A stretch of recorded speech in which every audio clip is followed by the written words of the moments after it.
У нас с вами сегодня прямое включение по поводу зимней аптечки. Как мы уже вторую зиму здесь готовимся переживать. Мы уже какие-то средства протестировали, какие-то я заказывала себе даже на Бали. Я думаю, многим будет актуально, как мы поддерживаем иммунитет детям и себе зимой. Первое, что я делаю, когда дети начинают там что-то покашливать, завариваем шиповник, вот такой мы на Комаровке нашли.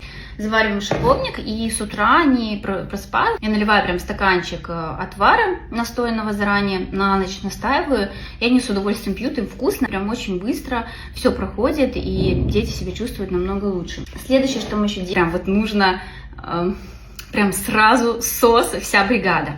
Это кедровое масло, сыродавль по чайной ложке утром.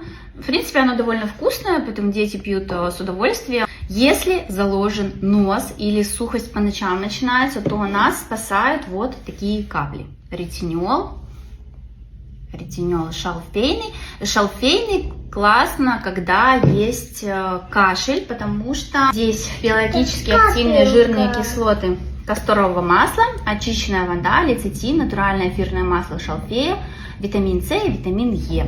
Вот если кашель, то я использую его всегда. Для себя, для насморка мне очень классно помогает укропный. Здесь есть эфирное масло укропа, здесь дополнено.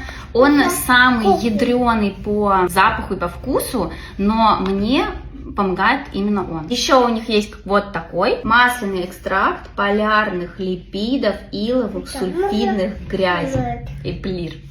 Мы не пробовали, в этом году это мне мама посоветовала именно такой попробовать. Будем пробовать это в этом году. Капельки. Будем капать? Да.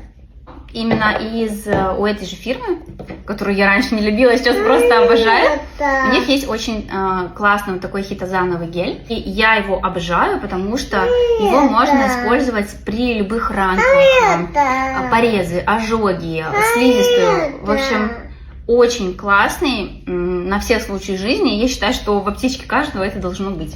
И, конечно же, любимые масла доTERRA. Спасибо моей Алине, которая все время подбирает именно то, что нужно. Если дети, например, там немножко заболевают, или я чувствую, что какое-то такое состояние, что могут заболеть, то я на ночь обязательно мажу им стопы.